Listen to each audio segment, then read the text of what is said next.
First of all, what are you called to do and what are you called to be? You got to settle that. And if God's called you to be in business, then you don't go to the world and find out your marketing strategy, because their strategy is how to get what belongs to somebody else and get it to me. No. Your marketing strategy is, how can I bless people? How can I tell them about Jesus? As long as I'm doing what God's calling me to do, I'm supposed to be rich and have more than enough to do it. So I get my marketing strategy from Him. One of the biggest companies the United States has ever seen got its strategy from God because there were some men that were tithers got together and began to pray about a God business and how God would design it. And the whole idea behind the company was to help other people be blessed. Help them be free of financial bondage. Help them be free in life. You know it as Amway. One of the grandest, greatest, most successful marketing strategies that the United States and all of the capital of the world has ever seen. Their income is now approaching $10 billion a year. And they prosper. But the whole idea was, God, show us how we can bless people. And they were tithers.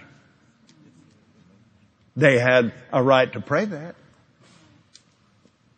And they have won more souls than any business I ever heard of, and more than most ministries I've heard of. I've preached in their managers' meetings and seen 12, 1,500, 2,000, 3,000 people get born again in a manager's meeting where there were 25,000 people.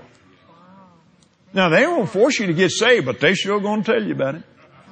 I went to just a small meeting one night. Had 500 people there, and they were some top level people, and then there were some of the people that that their sales had come to the point where they had won a trip to be there, and so Gloria and I were there, and we walked in, and people started. We didn't get but about 5 steps inside the door, and people just rushed up there and said, "Can we have a picture taken with you?"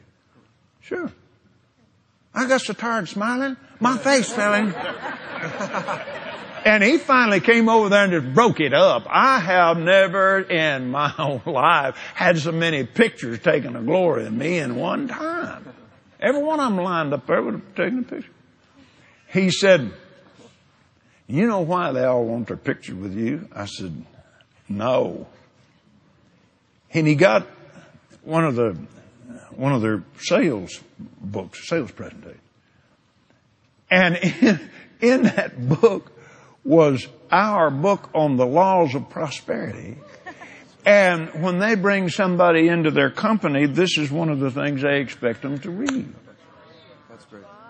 And this whole group had studied that book, and they said, "Hey, these are the laws that have made us wealthy." The first man that ever gave $1 million into this ministry in one check was a man that had lost his job and everything that he had, and he was totally, completely broke, so in debt he was losing all of his possessions and all of his property.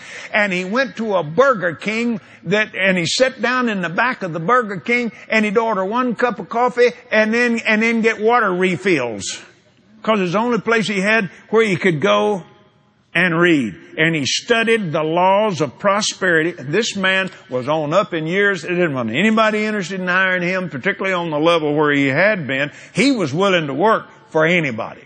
And he would have taken anything that the Lord directed his way. And he became part of that organization. He got his hands on that book and he began to read it and he began to give and he began to make decisions. Now this is a Catholic man. He's raised in Catholic church. That's all he'd ever heard. Well, there wasn't anything wrong with what he knew. He just didn't know much. And he had never been encouraged to read the Bible for himself. So he really didn't know what was in there much. And he got to studying and got to working and he began to say it with his mouth. I'm going to do it. I'm going to give Kenneth Copleand Ministries $1 million and I'm going to do it one time. 8 years later, he did it. 8 years later, he did it. Now, he did it. He said, I got so lost in helping other people, I didn't realize I was becoming very, very wealthy. But he said, the marketing strategy had nothing to do with getting what's yours to me. It's getting what I have to you. The outflow. All the time, the outflow. Go study it and find out about it.